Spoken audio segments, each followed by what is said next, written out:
네, 안녕하세요. 코칭맘입니다.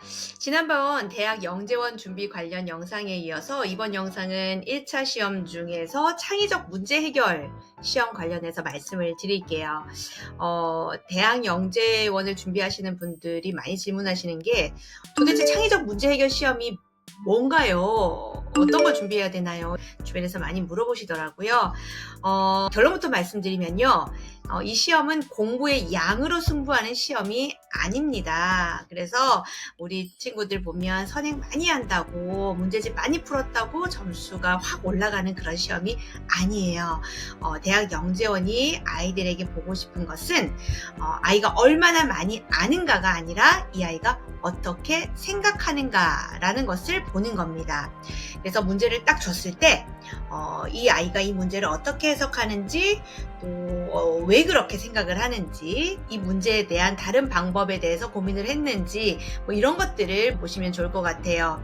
이제 전문가들이 그 문제를 분석을 하기 때문에 문제 푸는 방식만 봐도 이 아이가 어떤 생각을 가지고 있는지 아마 알 수 있겠죠. 심리 상담사가 내담자가 왔을 때 작은 표정이나 제스처나 말투만 보더라도 그 사람의 심리가 보이는 것처럼 그럴 거라고 생각을 합니다. 그럼 수학부터 보도록 할게요. 수학이라고 해서 공식을 외우고 계산을 빨리 하고 크게 중요하지 않습니다. 대신 이런 걸 봅니다.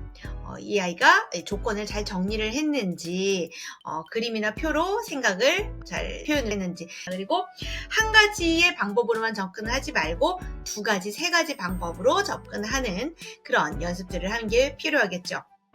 그래서 저는 아이들한테 이런 질문을 많이 던져요. 이런 걸 다른 방법으로 풀 수 있을까? 혹은 이 문제를 어떤 방식으로 푼 거야?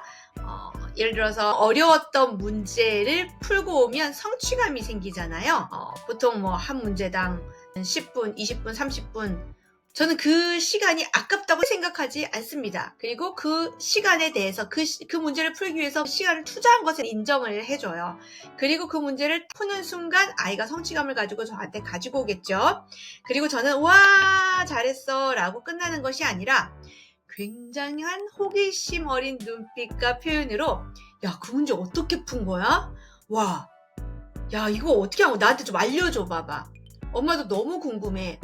그리고 아이가 그 문제 푼 과정을 언어로 저한테 말할 수 있는 연습들을 절대 매일 하지 않습니다. 가끔씩 해요. 가끔씩. 그러면 아이가 그것이 훈련이 되고 이렇게 말로 표현함으로써 완전 학습이 되는 거죠. 그렇게 말로 표현하는 것이 필요하다. 이 질문에 답하려고 고민하는 순간 이미 영재원 시험 준비가 시작된 거라고 보시면 좋습니다. 저희 아이가 이제 태블릿으로 학습을 해요. 우리가 아는 그냥 뭐 많잖아요. 미취학일 때는 뭐 윙크를 했다가 홈런도 했다가 밀크티도 했다가 지금은 이제 LEI를 하고 있는데 거기서 이제 문제를 풀고 보통 이제 문제를 풀고 채점을 하잖아요. 그리고 채점을 해서 맞는 문제는 그냥 넘어가고 틀린 문제를 영상을 찾아보는 친구들이 있더라고요. 그런데 저는 맞는 문제도 선생님 영상을 다시 보라고 얘기를 합니다. 왜냐? 아이가 푼 방식과 선생님이 푼 방식이 서로 다를 수가 있어요. 정답은 똑같다 하더라도 푼 방식이 다를 수가 있어요.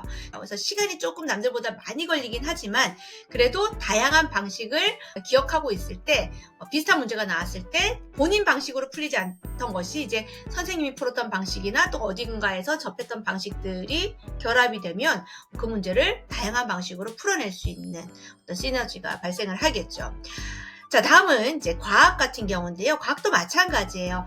암기한 것을 계속 줄줄 외워가지고 뭐 그걸 표현하는 그런 거 안 봅니다. 안 물어봅니다. 그리고 대신 이런 걸 봅니다. 왜 이런 현상이 일어났는지, 또 혹은 이 아이가 가설을 세울 수가 있는지, 또 혹은 뭐 실험을 어떻게 설계할 건지 이런 것들에 대해서 준비를 하셔야 되고, 예를 들면 이런 질문이죠. 이 실험에서 바꾼 조건은 뭐야? 혹은 이 결과가 다르게 나오려면 어떻게 해야 될까? 이런 질문들을 통해서 이제 창의적 문제 해결 능력이 향상된다고 보시면 좋을 것 같아요. 자, 그렇다면 우리 과연 뭘 준비를 해야 할까? 제가 항상 강조하는 게 딱 세 가지가 있는데요. 첫 번째는요. 아까 앞서 말씀드린 것처럼 과정을 말로 표현하는 연습을 하게 해야 합니다. 네. 그래서 정답을 먼저 말하지 마시고 어떻게 생각했는지, 어떻게 풀었는지 나한테도 좀 이야기해줘. 가끔 이제 엄마가 학생이 되어서 선생님 말씀 잘 듣는 아이처럼 잘 들어보는 겁니다. 그러면 아이들이 신이 나서 갑자기 생각 안 나던 것들도 막 생각이 나서 막 표현하는 경우들도 있어요. 그래서 아이에게 문제 푸는 과정을 가끔씩 설명할 수 있는 기회나 시간을 마련하는 게 필요하고요. 또 두 번째는요, 정답이 없는 문제에도 익숙해져야 합니다.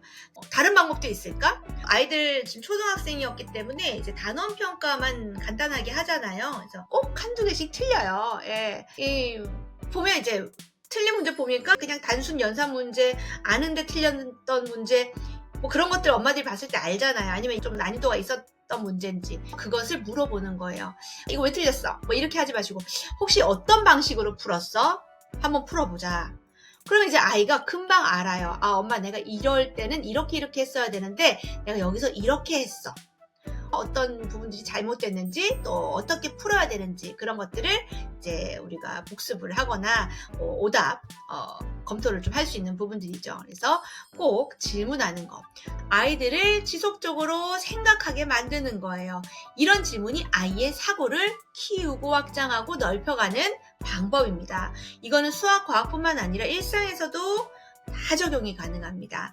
예를 들어서 아이가 학교에서 친구들과의 문제, 뭐 학교에서 갈등, 여러 가지 결정을 해야 되는 상황들, 이런 경우에 대부분 엄마들이 정답을 제시를 하는 경우가 많잖아요. 그러지 말고 너는 어떻게 생각해? 어떻게 하면 이 문제가 지혜롭게 잘 풀어나갈까?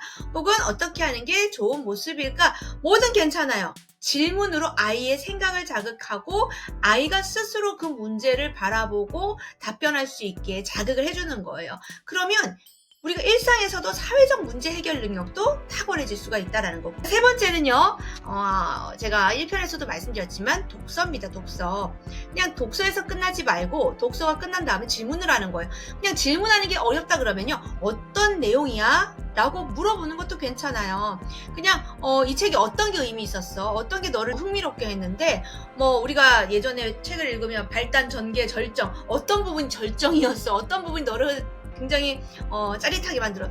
질문을 통해서 아이가 다시 한번 그 책을 생각하면서 정리할 수 있게, 그리고 그것을 말로 표현함으로써 자기 것이 될 수 있게 아이들과 질문을 통해서 상상력을 발휘하고 여러 가지 확장적 사고를 할 수 있게 만들어주는 게 필요합니다.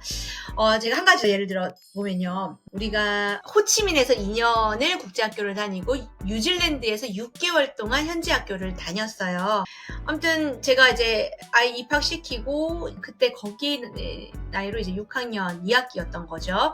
중학교를 입학을 해야 되죠. 근데 제가 있었던 곳은 북섬의 타우랑가라는 지역이었거든요. 근데 타우랑가에 타우랑가 인터미디어트 스쿨이라고 이제 뉴질랜드에서 가장 큰 중학교가 있었어요. 근데 거기에는 토타라반이라고 해서 우리로 보면은 영재반 아이들만 딱 뽑는 시험이 있거든요.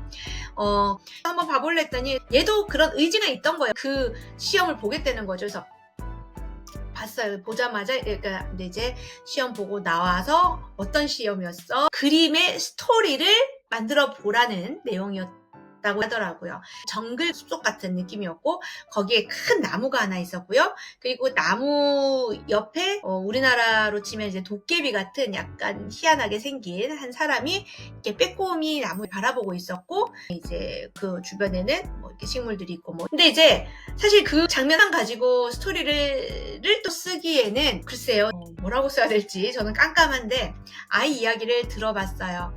그런데 너무 흥미진진한 거예요. 그것의 팁을 어디서 얻었느냐, 그때 당시에 그 나의 라임 오렌지 나무라는 책에 빠져 있었어요. 그 바로 직전에는 해리포터라는 책에 빠져 있었어요.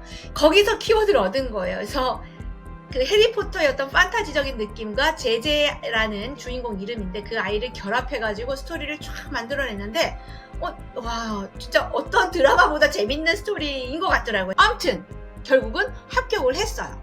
물론 여러 가지 상황상 저희가 다시 한국으로 돌아올 수밖에 없어서 그 토타라라는 반을 경험하지는 못한 게 조금은 아쉽지만, 아무튼 그러한 독서와 질문, 독서가 끝나서 끝난 게 아니라 엄마와 그런 내용들을 나누는 그 경험들이 어떠한 상황이 됐을 때 그것을 표현할 수 있는 아이가 된다라는 걸 말씀을 드리는 겁니다.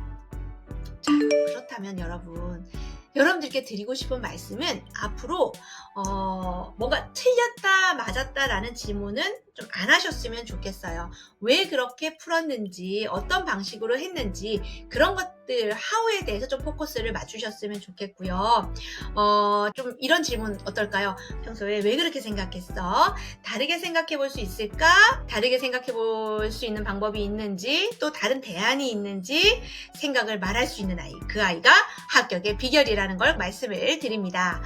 우리가 티칭하는 건 쉽지 않잖아요. 엄마들이 정말 공부를 잘했던 어머님들도 계시겠지만 보편적으로 저 같은 경우 티칭을 하는 것은 저는 초등학교 아이 3학년 정도까지는 가능할 것 같아요. 이제 그 다음부터는 많이 힘들죠. 대신에 엄마들이 할 수 있는 것은 코칭은 가능하다라는 겁니다. 이것은 중학교, 고등학교를 가서 평생이라도 엄마는 코칭맘으로서 옆에 존재할 수가 있다라는 걸 꼭 기억하셨으면 좋겠습니다. 자, 마무리 한 줄 정리를 한번 해볼게요.